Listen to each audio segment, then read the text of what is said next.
Good morning, Bucknutters. Welcome to the Bucknuts Morning 5 here on the final day of January 31st, 2018, 1 week away from signing day. I am Dave Biddle, joined by the People's Champ, Matt Baxendell. Bax, welcome into the show. How you doing this morning, my friend? Well, you know, the Buckeyes just drilled Indiana last night, and that's something that didn't happen that commonly. And, you know, at this point, you have to talk about a Buckeye basketball team that's 19-5 in Chris Holtmann's first year, when he had like half a roster in June. This may be one of the most phenomenal jobs we've ever seen coaching in any sport at Ohio State. No question about it. I mean, Buckeyes winning 71-56 last night against the Hoosiers. Buckeyes now 19-5 overall, 10-1 in Big Ten play. I mean, you hit on it. I'm trying to think of anything that I have seen from an Ohio State team. Let's keep it focused to men's basketball and football. Comparatively speaking to preseason expectations to what actually happened, and the season's not over yet, but, I mean, where they're at right now, I can't even think of a close second as far as, like, preseason expectations to what they've accomplished. I've heard people say things like 2002 Ohio State football. I get it. I mean, that team won the national championship, and it wasn't expected to, but they began the season ranked 12th in the country in 2002. This team was picked 11th in the Big Ten backs, and here they are. Yeah, that's the thing with Ohio State is you never have low expectations in the first place.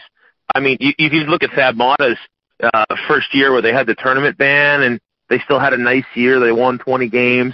The next year maybe you thought, hey, maybe they'll squeak into the tournament. They were a 2 seed, but there's never been anything like this before. I mean, Holtmann had, 6 or 7 scholarship kids in June at most? I mean, he convinced Musa Jalil to reclassify and move up a year because he needed a warm body on the bench. He had to convince Kyle Young out of his scholarship.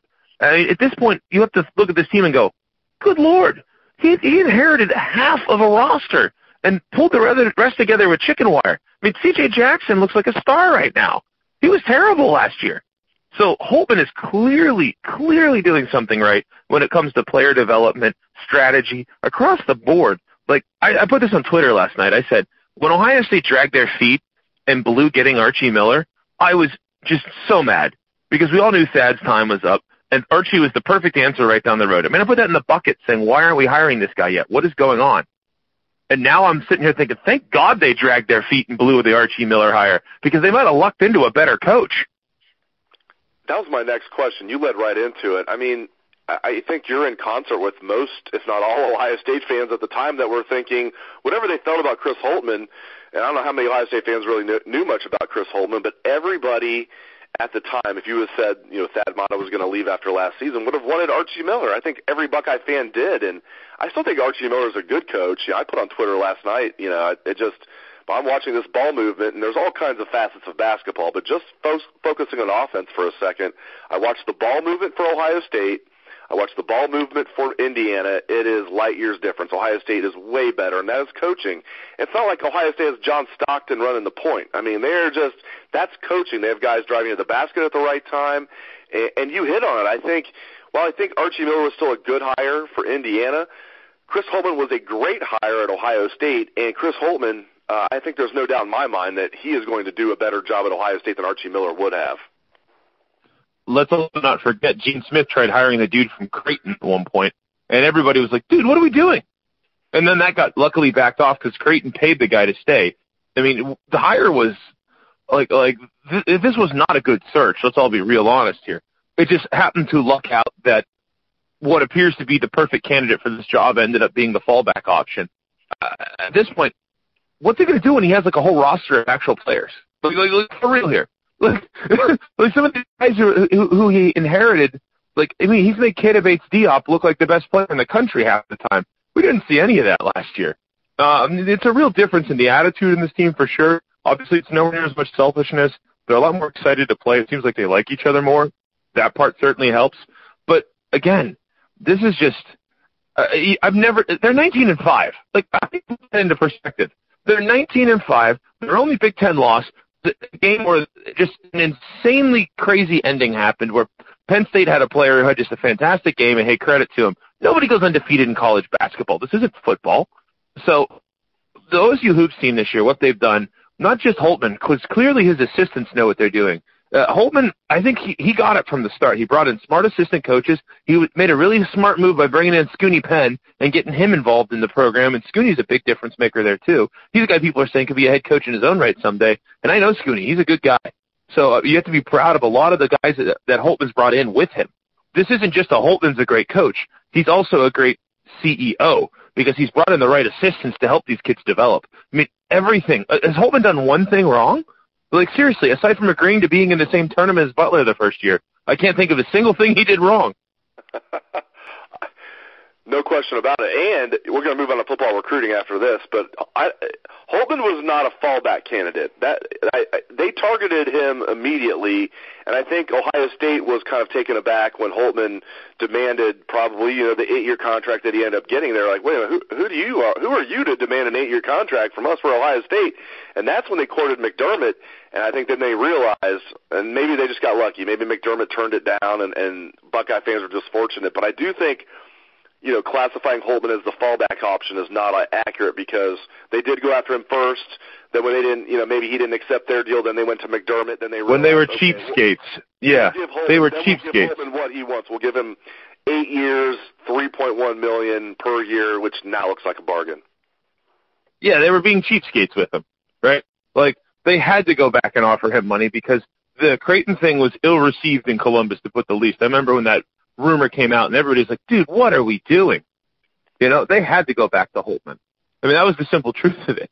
So, I guess, hey, it's better to be lucky than good, right? I mean, I don't think Gene Smith's remotely capable as an athletic director, but, like, good for the Buckeyes, and good on Gene for lucking into the right candidate, even despite trying to dive bomb his own best efforts. So, this is a great hire for OSU, period. There's no debate about it. And, again, imagine what's going to happen when he gets some more recruits in that, he brings into the program. You get a little bit more talent that's not freshmen. I mean, this is a good team, by the way. And this is it. We shouldn't be even thinking about the future because this is a top 4 seed in a region. They don't have a ton of depth, but I could easily see this team making a Sweet 16 or deeper run. I don't think they're going to win the national title, but crazier things have happened. And the fact that it's not even February, and this team is a stone-cold lock for the NCAA tournament. I would have never bet on that. I would have told you coming into February 1st, we're just hoping to be ahead of Rutgers in the standings in the Big Ten. And look what Holtmann's done with this squad. It's one of the most impressive coaching jobs I've seen in any sport at the college level in my lifetime. All right, football recruiting. If Mr. Bucknuts was still my boss, I'd be fired right now for spending too much basketball. Minutes talking about basketball. He's a Dayton Flyer fan. He wanted Ohio State basketball to do well, but he didn't really care all that much. He was Ohio State football all the way. So let's get to what Mr. Bucknuts would really care about, and that is Ohio State football recruiting.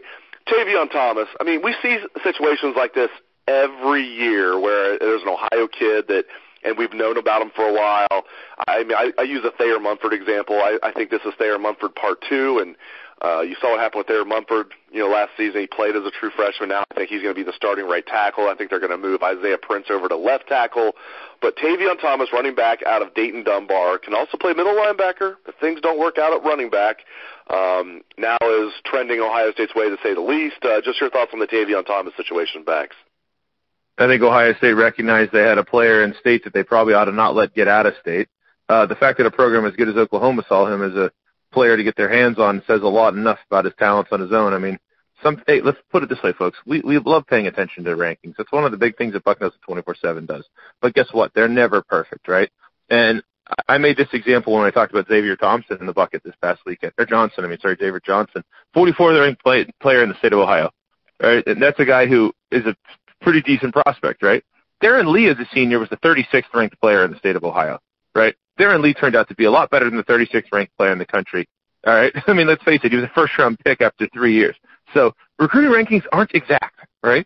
So there's a kid like that in state, and OSU looks at him and says, we have space for him. Let's take a bit of a shot. We don't take enough kids from Ohio anyways, and if he gets away and turns into a star, well, we can't let that happen. I think all those factors combined that OSU was able to get him in this class. I mean, it's a formality at this point, right? I mean, like, at this point, I don't think anybody assumes he's going anywhere other than Ohio State. Nobody decommits from a school like Oklahoma without a stone-cold lock offer in hand, right? He's going to campus to formally commit and announce after that. There's no way, shape, or form about that. And getting a guy like Jacobs is, hey, that's what you want to see from Ohio State. You should be able to come back to these kids at this point in the process and say, okay, we got room. You need to be a Buckeye. And they should be falling over themselves to take it. So good on everybody involved here. Offensive tackle, they need to get one of these guys. And, I mean, the program won't fall apart if they don't get either Rasheed Walker or Nicholas Petit-Frere. But, I think they need to get one of them. And maybe they can get both of them. As you break this down with when you look at Walker and Petit-Frere, how do you give the Buckeyes? How do you look at the Buckeyes' chances of landing one of these guys? I like Walker's chances better than Petit-Frere. I've been a big fan of Petit-Frere for a while now. I think he may be the better prospect. I think OSU is more likely to pull Walker. It's going to be real interesting to see how this comes down. It's another one of those OSU-Penn State battles. And guess what, folks? That's going to be the battle in the Big Ten going forward here. I mean, let's face it, Harbaugh isn't really competing directly with OSU and Penn State anymore for a lot of the regional kids. Michigan State doesn't ever compete with these guys. Ohio State and Penn State are the two big dogs in recruiting right now in this conference. And, if OSU can take Walker, that's a big head-to-head win. But I agree with you. The program's not going to fall apart if you don't get either one. But you certainly would love to have more depth on the O-line, especially with a lot of these guys that have been in the program for a while, that it doesn't really look like are going to end up being major contributors. You're already seeing some of these guys starting to transfer out. What we saw with Kevin Fader. I mean, you're going to see it with more and more of these kids.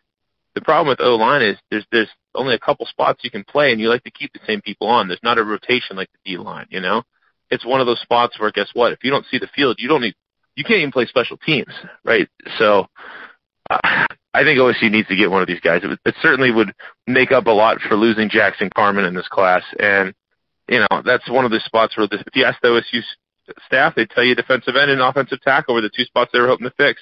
And they just picked up Friday, so now they need to be able to get that offensive tackle to go with it.